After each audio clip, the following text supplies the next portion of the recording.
Sa isyu ng Ang Bayan, Setyembre 7, 2025, hambalusin ng protesta ang korupsyon ng rehimeng US Marcos. Balangay ng PKM na itayo sa gitna ng operasyong militar sa Negros. Pagsulong ng makabayan at demokratikong pakikibaka ng kabataang Pilipino. Ekspansyon ng plantasyong komersyal, banta sa likas na yaman ng bansa. Pahirap na pasistang rehimeng Prabowo Gibran ng Indonesia, dinumog ng protesta. Mga ambush ng BHB sa Bicol at Negros Tagumpay. Marcos, mga tiwaling kontratista, pinapananggot ng taong bayan. 4 na aktivista at magsasaka, ilegal na inaresto. Pagbabase ng tropang Australian sa Pilipinas, estratehiya ng US. Planong pagmimina sa Nueva Vizcaya at Benguet, tinutulan ng mamamayan. Pagpupugay at paggunita sa mga martir ng Agosto ng Panay. Abusadong warden sa bilangguan sa Negros na patalsik. Ilitaw ang mga desaparesido. Mga migrante sa US nagbuklod. Tanggalan sa Wyatt tinutulan. Ika-100 araw ng welga sa Kawasaki ginunita. Manggagawang tinanggal sa Nexperia na ibalik. Sa isyu ng Ang Bayan, Setyembre 7, 2025. Editorial, hambalusin ng protesta ang korupsyon ng rehimeng US Marcos. Noong nakaraang taon, ipinagmalaki ni Marcos na mahigit 5,500 proyektong flood control ang tinapos ng kanyang gobyerno bilang kalutasan sa malawakang pagbaha. Subalit sa kahihiyan, matapos ilang beses na namang naiulat ang malalang pagbaha, naghugas kamay si Marcos at nagsambit na mahiya naman kayo habang nakaturo sa mga kontraktor mga bilyon-bilyong pisong proyektong ito at kasabwat nilang politiko. Nagmamalinis si Marcos gayong siya mismo ang naghanda at kapirma sa budget na naglaan ng palaking pondo para sa mga palabigasang proyektong flood control. Halos kalahating trilyon piso ang kanyang inilaan sa maanumalyang proyektong ito sa nagdaang 2 taon, 60.7% na mas malaki kaysa noong 2022 hanggang 2023. Tulad ni Marcos, naguhugas kamay ang magkakasabwat at magkakaribal na politiko. Lahat sila ay nagtuturoan, tuwiran man o hindi, dawit sa mga anomalya ang mga senador at kongresista, mga opisyal ng Department of Public Works and Highway, Department of Budget and Management, maging ang iba't ibang ahensya ng gobyerno at ang Malacanang mismo. Sa mga nagdaang linggo, tumambad ang malalang anomalya sa mga proyektong ito na marami ay hindi tapos, mababa ang kalidad o hindi man lamang sinumulan kahit na ilabas na ang pondo. Nabunyag ang bilyong-bilyong pisong kinukulimbat ng magkakasabwat na burokrata kapitalista at mga kontraktor. Muling nalagay sa atensyon ng taong bayan kung paano silang kumakamal ng bilyong-bilyong piso mula sa mga pampublikong proyekto sa anyo ng suhol, lagay o komisyon. Usap-usapan na hanggang 60% ng halaga ng isang proyekto ay ibinubulsa ng opisyal ng reaksyonaryong gobyerno sa iba't ibang antas. Kalakaran din na nagsimula noon pang panahon ng diktadurang Marcos na hanggang 10% sa mga proyektong ito ay inaakyat hanggang sa tuktok ng Malacanang kapalit ng pabor at proteksyon ng gobyerno. Ang paglista ni Marcos ng pinakamalaking kontraktor sa Pilipinas ay katulad ng drug list na pinangangalandakan noon ni Duterte, hindi para tugisin ang mga drug lords sa likod ng bentahan ng iligal na droga, kundi para paluhurin sila sa kanyang kapangyarihan at bayaran ng kanyang proteksyon. Ang pagpunterya ngayon ni Marcos sa ilang kontraktor, mga politiko at tiwaling opisyal ay pakitang taong paglilinis ng gobyerno na ang totoong layunin ay payukuin ang mga ito at mas mahigpit na kontrolin at monopolyohin ang kurakot sa estado. Dapat natin unawain na marami sa mga proyektong flood control na ang pinakamalaki ay kinabibilangan ng pagtatayo ng sementadong pader sa pampang ng mga ilog, tinatawag na embankment, ay hindi solusyon kundi sanhi pa nga ng mas malalang pagbaha. Sa halip na lutasin ang mga dahilan ng pagbabaw ng mga ilog tulad ng pagtutroso, pagmimina, pagkukwari at iba pang operasyong mapangwasak sa mga bundok, inililipat lamang ang mga proyektong ito ang pagbaha sa mas mababang lugar at ginagawa pang mas malakas at mapangwasak ang pagragasa ng tubig. Ang totoo, walang kinalaman sa paglutas sa mga pagbaha ang malalaking proyektong flood control na ito. Ito lamang ang pinakabagong paborito sa mga proyektong pang-infrastruktura na pinagkakitaan ng mga burokrata kapitalista at tau-tauhang kontraktor. Nagsimulang dumami ang mga ito sa panahon ni Duterte. Bago ang mga proyektong flood control, paborito nilang proyekto ang mga highway, flyover, tulay, paliparan, mga daungan at tawiran. Dito winawaldas ang pondo ng bayan sa halip na ipupuhunan sa produktibong mga sektor ng agrikultura at manupaktura.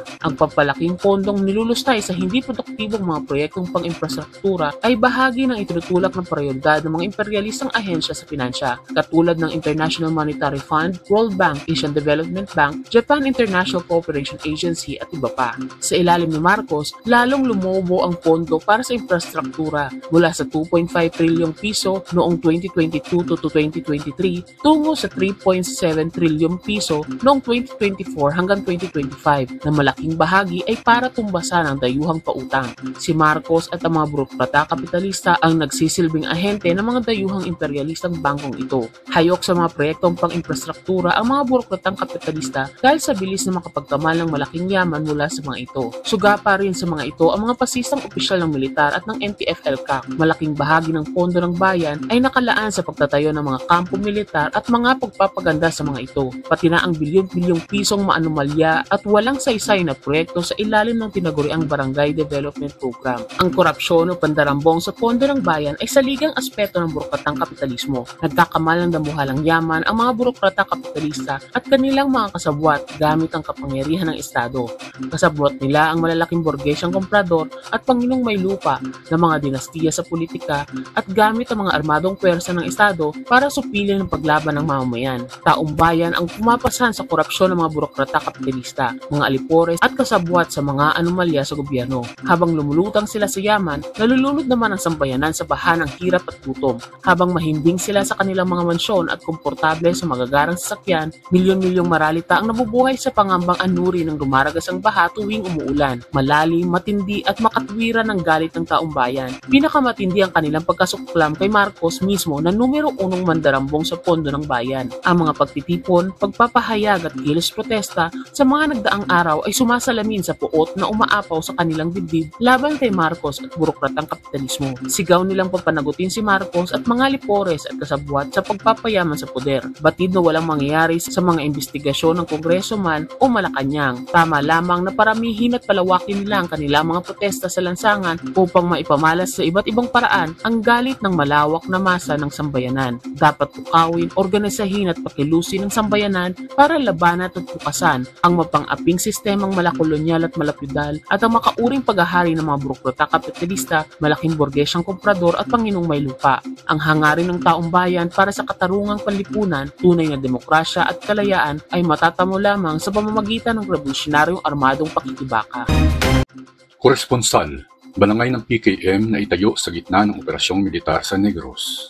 Determinado ang partido, Bagong Hukbong Bayan at buong revolusyonaryong kilusan sa Negros na patatagin ang basing masa sa saklaw nito. Ibinibigay nila ang buong lakas, katapangan at walang pag-aalinlangan sa pagpapatupad ng gawaing masa sa gabay ng kilusang pagwawasto sa harap ng walang humpay na operasyong militar sa larangang gerilya. Sa halos buong buwan ng Agosto, pinatindi at pinalawak ng AFP at Special Action Forces PNP ang operasyong militar sa kabundukan ng isang larangan sa Negros. Ipinakat dito ang mahigit 600 hanggang 700 puwersa sa 32 kolum o 9 hanggang 12 elemento ng pasistang tropa mula sa 5 batalyon ng militar at 1 batalyon ng pulis. Nakaantabay naman ang mga elemento ng CAFGU sa mga detachment at patrol base sakaling may mangyaring sagupaan sa pagitan ng militar at mga unit ng BHB. Layunin ng makapal na presensya ng kaaway ang tugisin ang basing masa, kubkubin at durugin ang mga unit ng Hukbong Bayan at buong revolusyonaryong kilusan sa saklaw ng larangang gerilya gamit ng AFP at PNP ang mga sumukong traidor sa masa at revolusyon. Nagsilbi silang mga giya para halugugin ang lugar, maghasik ng takot at sapilitang magpasuko ng mga sibilyan. Sumasama sila sa mga sundalo sa paniniktik, pagkuha ng litrato sa mga bahay at individual na pinagdududahan nilang mga taga-suporta ng BHB sa tabing ng mga convoy census. Habang gumagalugad ang mga ahente at sundalo sa mga komunidad, may mga sundalong nakapapat sa matataas na estratehikong terrain. Nagsisilbi silang blocking force sa mga lagusan sa gitna at daanan patungo sa katabing baryo. Pagpapatatag sa basing masa. Sa gitna nito, muling itinayo ang mga ganap na samahang masa sa Marcia, isa sa mga baryong saklaw ng pangkalahatang operasyong militar. Mayorya sa mga residente dito ay mula sa Batayang Uri. Kalakahan sa kanila ay tinante ng Panginoong may lupa na hindi nakatira sa barangay. Mahirap ang buhay ng mga magsasaka sa Marcia. Biktima sila ng pyudal at malapyudal na pagsasamantala. Tersyuhan ng partihan sa kanilang produkto. Sa mga sahuran, 300 piso ang arawan at 500 piso naman sa pakyaw na sistemang nagtrabaho. Mas tampok dito ang pakyaw na pamamagitan pamamaraan sa pagtrabaho kaysa sa arawan. Para madagdagan ng kita, nag-aalaga ng mga hayop ang benta ng mga magsasaka. Malapit sa baryo ang mga detachment ng CAFGU at patrol base ng AFP. Sa nakaraang mga taon, dumanas ng matinding militarisasyon ng baryo kung saan kahindik-hindik ang mga abusong militar at krimen sa digma ng mga sundalo. Sa harap nito, mahigpit na nagkakaisa ang mga residente ng Marcia para lagpasan ang hinaharap nilang problema at suliranin sa ekonomiya, politika, kultura at militar. Daan-daang pamilya na may higit 2,000 individual ang pumaloob sa mga balangay ng Pambansang Katipunan ng Magbubukid o PKM, Makibaka at Kabataang Makabayan o KM. Halos isang platoon ng milisyang bayan ang napakilo sa depensa. Mga team ng unit pandepensa sa baryo sa kada sityo ay may sangay ng partido sa lokalidad na namumuno sa baryo. Pagtatayo ng balangay. Idinaos kamakailan ang asamblea para muling itayo ang balangay ng PKM sa baryo. Binuksan ang aktibidad sa oryentasyon sa seguridad. Pinuri ng commander ng Hukbo ang katapangan ng masa na nagtulak na ituloy ang pulong masa sa kabila ng 3 kilometro lamang mula sa kanilang pwesto ang nag-operasyong militar. Sa pulong masa, sistematiko nilang tinalakay sa pangunguna ng instruktor sa politika ng Hukbo ang nakahandang mga dokumento ng paglalagom ng pagkilos sa lugar, kasaysayan, huling resulta ng panlipunang pagsisiyasat, suhetibong sitwasyon, istruktura at katungkulan, isang taong programa at mga patakaran ng revolusyonaryong organisasyong masa sa baryo. Nagdiin sila sa revolusyonaryong kasaysayan ng baryo. Matingkad ang talakayan sa pagtutulungan ng buong kilusan mula pa dekada 60 sa panahon ng KM, dekada 70 sa panahon ng Batas Militar ni Marcos Sr. at pagdating at pagkilos ng hukbong bayan sa baryo hanggang sa kasalukuyan. Bago ang aktibidad, isinagawa ang serye ng mga pulong konsultasyon ng partido, unit ng BHB at responsableng leader masa sa baryo. Gumawa ng komprehensibong plano batay sa kabuuang plano ng komite sa larangan at seksyon komite at sa aktwal na kilos ng kaaway. Sa loob ng 1 linggo, naitala ang mga gawain at rekwisitos sa pagpapatupad ng plano gaya ng paglalagom, pagsisiyasat at pagbubuo ng plano. Isinagawa ang paunang pulong para talakayin ng mga borador at pag-aralan ang inihandang mga dokumento. Ginawang kampanya ang pagbubuklod sa buong organisadong masa sa mga dokumentong ito kasabay ang kampanya sa pag-aaral ng revolusyon. Ginawa ring kampanya ang pagbabalik-aral sa revolusyonaryong gabay sa reformang agraryo na isa sa batayang dokumento ng PKP. Pangalawang bahagi, kilusang pagwawasto at ang pagtatayo ng samahang masa. Pagsulong ng makabayan at demokratikong pakikibaka ng kabataang Pilipino. Tangan ng mga placard, bandila at megaphone. Puspusang isinusulong ng kabataang Pilipino ang kanilang makabayan at demokratikong pakikibaka sa harap ng pinatinding atake ng rehimeng Marcos at National Task Force REDCA laban sa kanila. Hindi sila nagpapabusal at tumatangging maging kimi at yumpo sa pasistang dikta ng Estado. Sa nagdaang mga linggo, iba't ibang aktibidad ang pinangunahan at nilahukan ng kabataan para ilantad at batikusin ang anti-mamamayang mga patakaran ng rehimeng Marcos. Sa loob at labas ng mga paaralan, nakikibahagi sila sa mga pakikibakang bayan. Pagkilos sa mga universidad, daan-daang kabataang estudyante ang lumahok sa mga demonstrasyon at aktibidad sa pribado at pampublikong universidad para salubungin ang pagbubukas ng klase sa nagdaang buwan. Itinampok nila sa mga pagkilos ang isyu ng edukasyon, pagtataguyod sa kanilang demokratikong karapatan at paglaban sa pagsikil sa akademikong kalayaan. Higit 1,300 kabataan ang nagprotesta sa Polytechnic University of the Philippines o PUP sa Santa Mesa noong Setyembre 2 para simulan ang bagong akademikong taon. Sa University of the Philippines, Los Baños, umabot sa 500 ang pumilos ng mga estudyante noong Agosto 12. Daan-daan din ang lumahok sa mga rally sa iba pang campus ng UP mula Baguio tungong Diliman hanggang Visayas at Mindanao. Isinagawa rin ang mga pagkilos sa Technological University of the Philippines Manila, Cavite State University, Southern Luzon State University sa Quezon, sa Bicol University at Western Visayas State University sa Iloilo. Matapos ang ilang taon, muli ring nakapagtipon noong Agosto 30 sa Tabuk City ang Samahan ng mga Mag-aaral sa Kalinga, isang organisasyon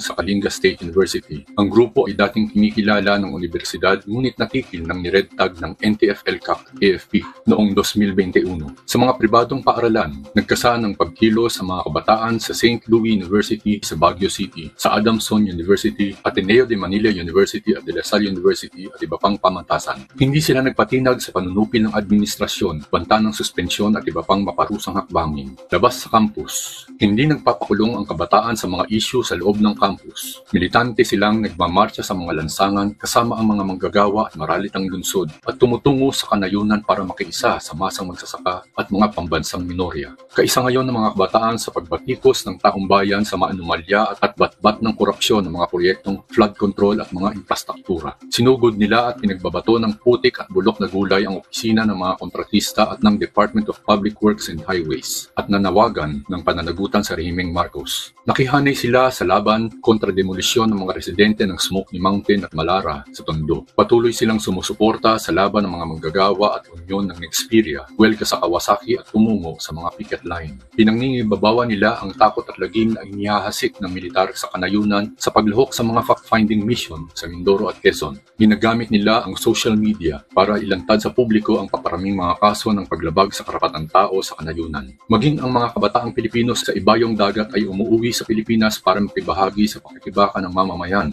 Sa nagdaang mga buwan, puupuong kabataan mula sa US ang bumisita sa Pilipinas para matuto sa paglaban ng mga sektor. Hindi alintana ng kabataan ang gasgas ng pakana ng NTF-ELCAC na pagbabansag sa mga aktibidad ng sektor bilang terror grooming. Mapangahas na tinatanganan ngayon ng kabataang Pilipino ang mahigpit na tungkulin ng pagmumulat, pag-organisa at pagpapakilos sa masang mga nakpawis. Pinapanday nila ang sarili at binabalikat ang sakripisyo bilang mga susunod na tagapagmana ng pakikibaka ng sambayanang Pilipino.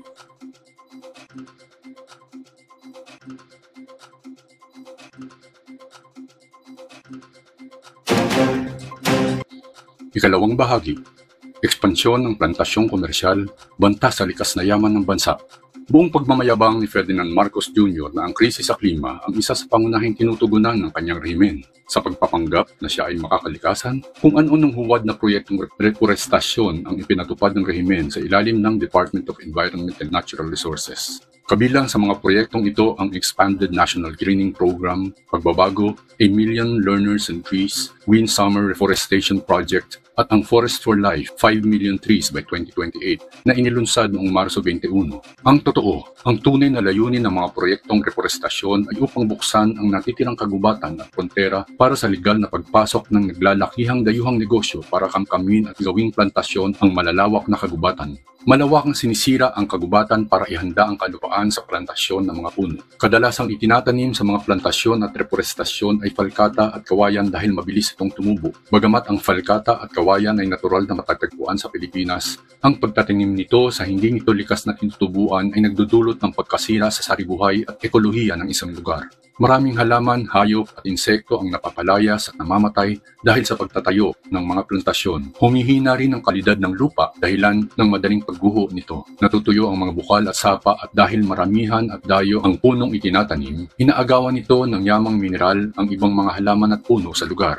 Paglawak ng plantasyon ng mga puno. Noong 2021, hinikayat ng DENR ang pagtatayo ng plantasyon ng kawayan upang paunlarin ang industriya nito sa bansa. Binigyan ng Southern Philippines Development Authority ang Ecoplant Bamboo, isang kumpanyang Amerikano, ng inisyal na 8,369 hektarya para tayuan ng mga kawayan na pang-export sa Lanao del Sur. Nasa 30,000 hektarya ang plantasyon ng kawayan sa Pangasinan ng kumpanyang CS First Green Agri Industrial Corporation. Plano namang palawakin ng kumpanyang Kilambay Plantation Corporation ang kanilang plantasyon hanggang 25,000 hektarya sa Mindanao habang meron itong 3,000 hektaryang plantasyon sa Carmen, Cotabato. Target din ng Department of Agriculture na mapalawak hanggang 42,000 hektarya ang plantasyon ng kawayan sa taong 2030. Samantala, ang falkata ang pinakamaraming ini-export na kahoy ng bansa, mayorya sa bansang China, Japan at US. Pangunahing ginagamit ito sa paggawa ng papel, plywood, pulpwood, veneer at mga muebles. Favorable para sa mga exporter ang falkata dahil mabilis itong lumaki. Pwede na itong anihin pagkalipas ng 3 hanggang 10 taon depende sa nais na kalidad ng kahoy. Pinakamalaking plantasyon nito ay sa Davao Oriental na may lawak na 1,200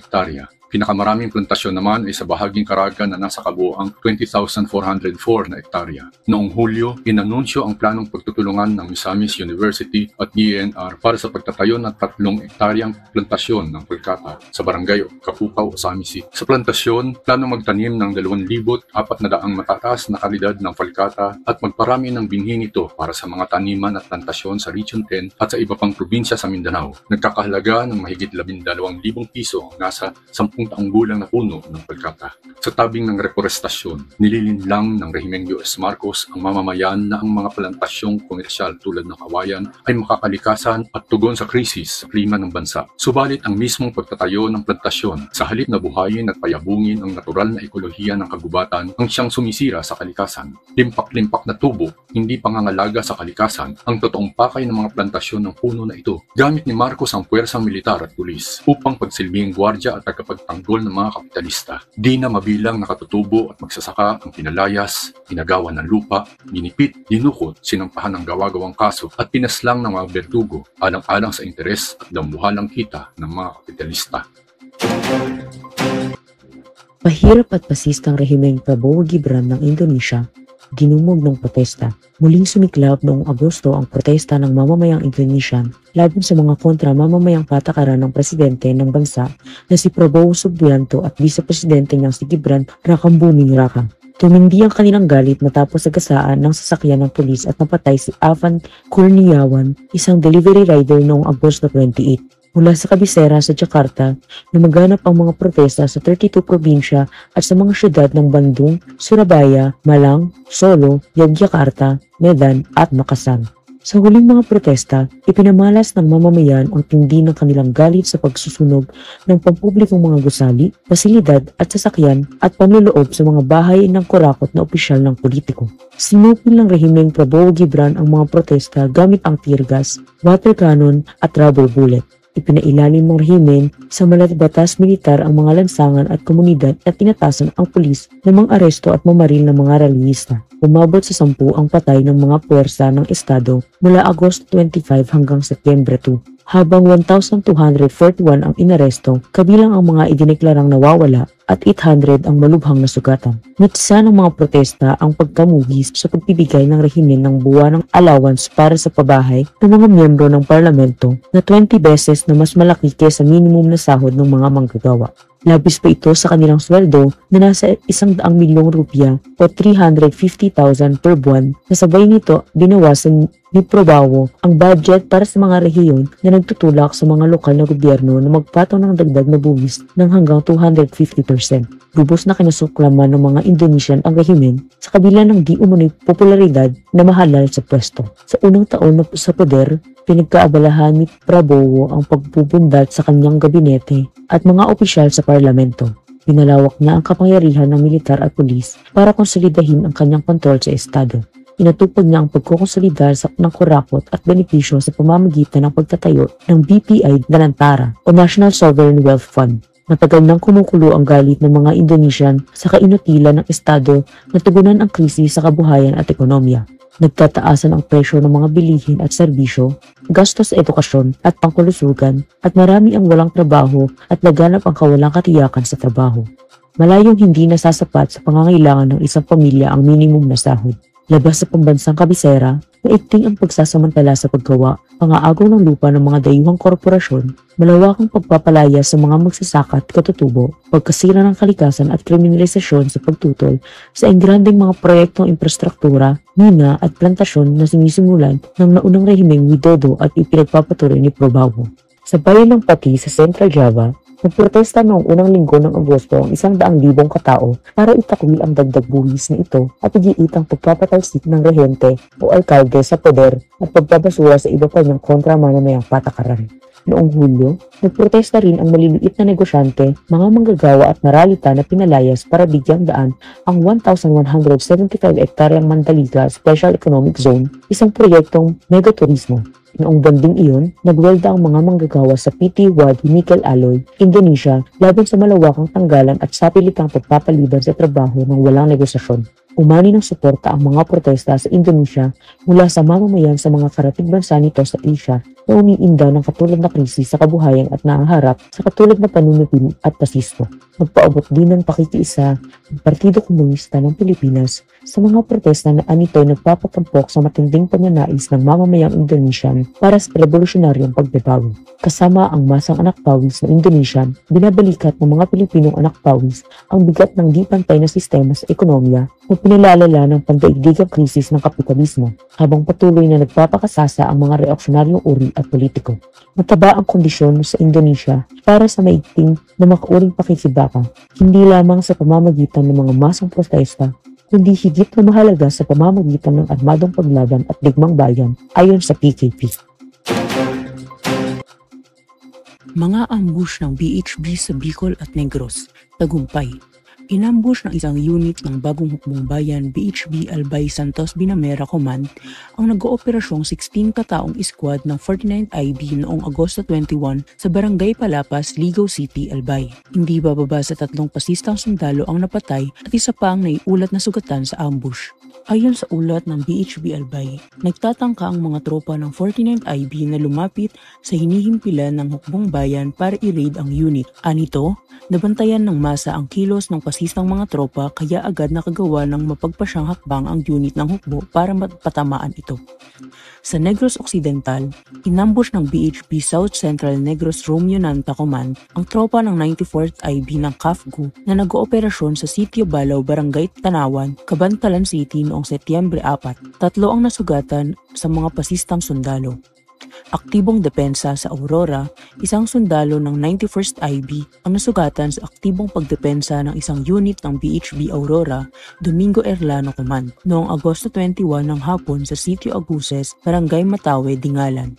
3 buwan na ang focus and sustained military operations ng 91st IB sa Dingalan at katabing mga bayan nito. Sa nagdaang mga linggo, sunod-sunod ang mga naiulat na armadong aksyon at aktibong depensa ng mga unit ng BHP laban sa ataking tropa ng Armed Forces of the Philippines. Liban sa Albay at Aurora, naitala ang mga ito sa Masbate, Oriental Mindoro, Quezon at Capiz. Pinagsisinungalingan ng mga serye ng labanan na ito ang pahayag ni Ferdinand Marcos Jr. noong Hulyo na wala ng grupong gerilya sa bansa.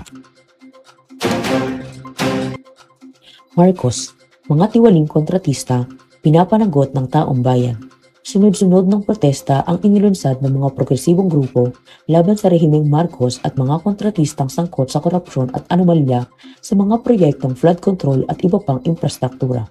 Isinagawa ang mga pagkilos noong ika-4 ng Setyembre at ika-5 ng Setyembre sa pangunguna ng bayan. Nagkaroon naman ng takbo laban sa korupsyon sa University of the Philippines Diliman noong ika-7 ng Setyembre na nilahukan ng higit 1,000 katao. Sinugot at kinalampag ng mga grupong pangkalikasan at biktima ng mga kalamidad noong ika-4 ng Setyembre ang opisina sa Pasig City ng St. Gerard Construction, pag-aari ng mga Diskaya, na isa sa mga kontratistang imbuelto sa korupsyon lalo na sa bulok ng mga proyektong flood control. Binato nila ng putik ang logo at tarangkahan ng kumpanya bilang pagpapamalas ng kanilang galit. Sa parehong araw, sinugod ng mga miyembro ng Anak Bayan ang pambansang opisina ng DPWH sa Maynila. Kasabay nito, ang protesta ng grupong QC4 Truth and Accountability sa Quezon City at ng Bayan National Capital Region at One Tap sa Pedro Hill.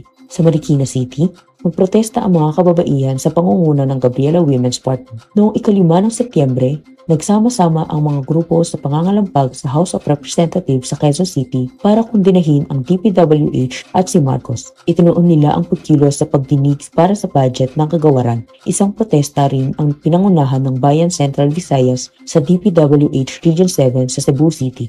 Sa Pampanga at Bulacan, nagprotesta ang Bayan Central Luzon sa nagdaang linggo. 40 plus ang mamahaling sasakyan ay pinagmamalaki ng mga Diskaya, pamilyang may siyam na kumpanyang sangkot sa pangungurakot sa pondo sa mga proyektong flood control. 121mm ang unang bumuhos sa loob lamang ng isang oras sa Quezon City noong Agosto 30, 2025 na sanhi ng matinding pagbaha kahit sa mga lugar na dating di binabaha. 40% lamang ng budget para sa konstruksyon ng infrastruktura ang napupunta sa proyekto. Ang mas malaking bahagi ay ibinubulsa ng mga burokratang kapitalista mula Malacanang hanggang lokal na gobyerno at mga tau-tauhan nilang kontraktor. 7 malaking barkong pandigma ang iniumang ng US sa karagatan ng Venezuela para pagbantaan ang pangnanalakay ng rehimeng Maduro gamit ang gawa-gawang akusasyong sangkot ng bansa sa ilegal na kalakalan ng narkotiko. 500 batang babae ang araw-araw na nanganganak sa bansa. Mahigit kalahati ng nabubuntis ay bunga ng panggagahasa ng mga ama, tiyo o lalaking kamag-anak. 50 na barko sa ilalim ng Global Sumud Flotilla ang naglayag patungong Gaza ngayong Setyembre sa layuning maghatid ng pagkain at iba pang pangangailangan ng mamamayan sa Gaza na biktima ng henosidyo at panggugutom ng Israel. Nilahukan ng flotilla ng mamamayan mula sa 44 na bansa kabilang ang Pilipinas. 4,567 ektaryang kagubatan ang pipinsalain ng Banahaw Wind Power Project ng Giga Wind 4 Inc., isang subsidyaryo ng ACEN Corporation ng Ayala Group, sa hangganan ng Sariaya, Quezon at 10 barangay ng Tayabas City. Alipato at Muog, pelikula tungkol sa pagdukot at pagwala ng AFP's aktivistang si Jonas Burgos na nanalong Best Picture sa nakaraang FAMAS Awards. Nanalo ring Best Director para dito ang kapatid ni Jonas na si JL Burgos.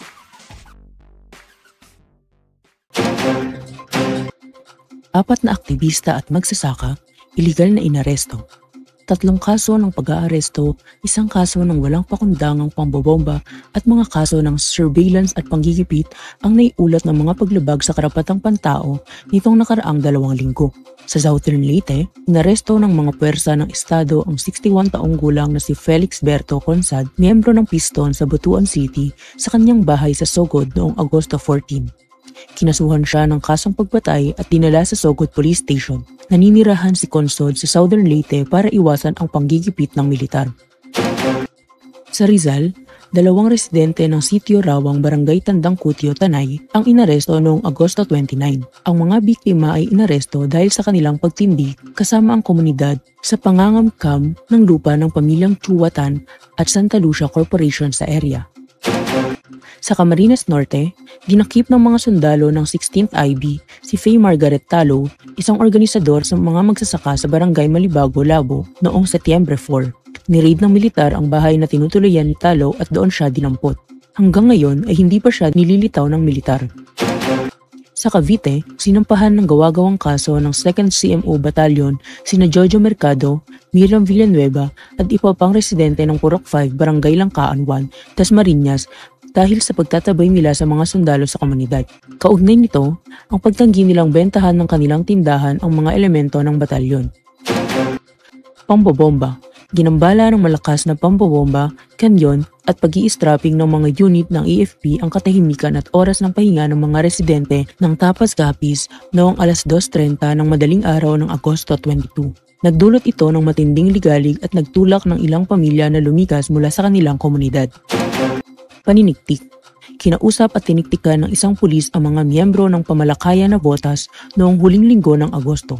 Humingi ng impormasyon ang ahente ng pulis na nagpakilalang taga Bureau of Fisheries and Aquatic Resources at nag-alok ng pera kapalit ng impormasyon hinggil sa grupo. Para ilantad ang paniniktik, kinompronta ng grupo ang pulis noong Agosto 31 sa isang restaurant. Pagbabase ng tropang Australian sa Pilipinas, estratehiya ng US.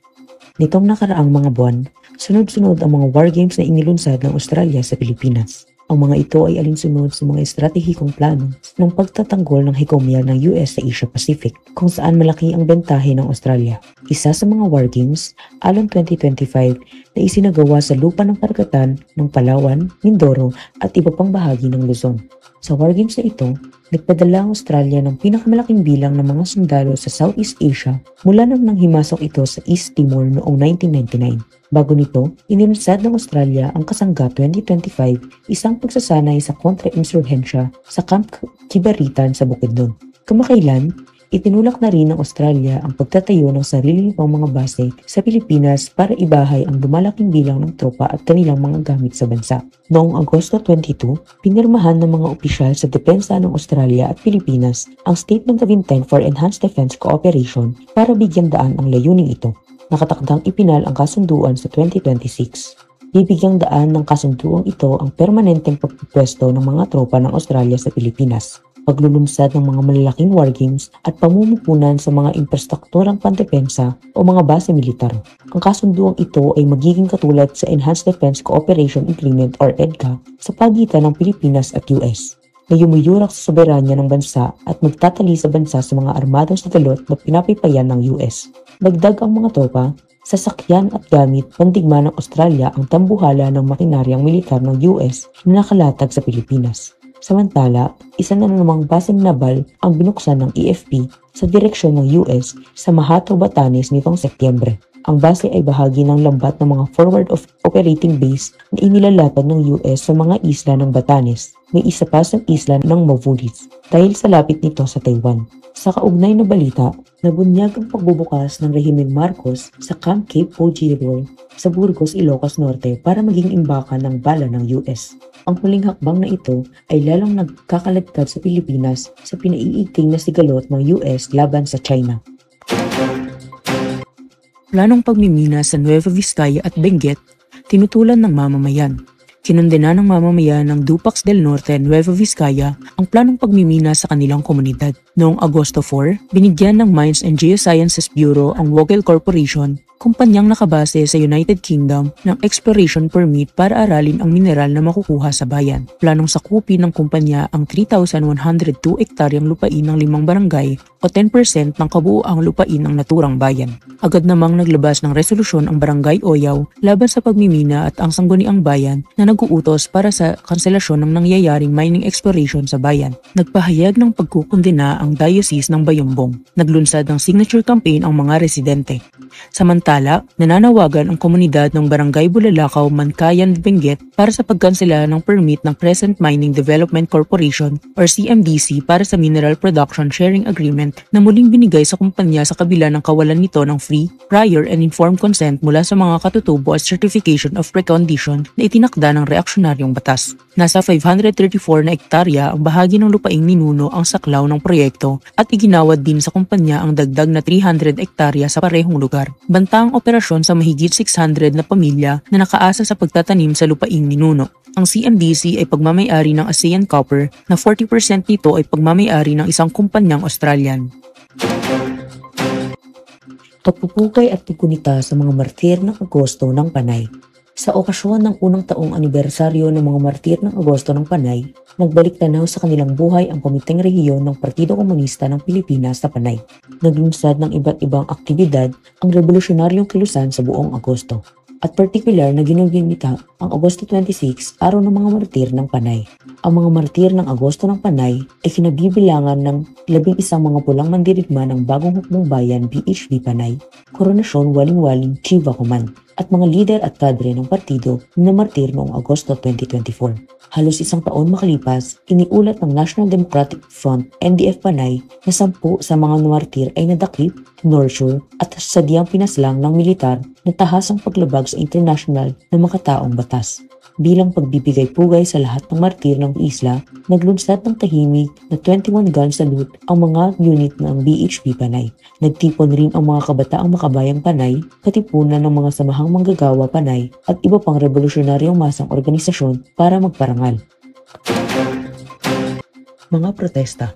Abusadong warden sa bilangguan sa Negros napatalsik noong Agosto 28 ang abusadong warden na si Attorney Crisel P. Awe ng Negros Occidental District Jail Mill Dormitory matapos ang 4 na araw na protesta ng mga 600 na bilanggo. Kasama ang mga bilanggong politikal, ang mga pagkilos ay tugon nila sa patong-patong ng mga kaso ng paglabag sa kanilang karapatan sa loob ng bilangguan sa pangunguna ni Awe. Kabilang sa mga batayan ng pagpapalit kay Awe ang mga kasong panggigipit at pananakot sa mga lider ng bilanggo, hindi pagtupad sa naunang mga kasunduan at ibang di makatwilang kalakaran. Nagpiket rin sa labas ng bilangguan ang mga pamilya ng bilanggo bilang suporta.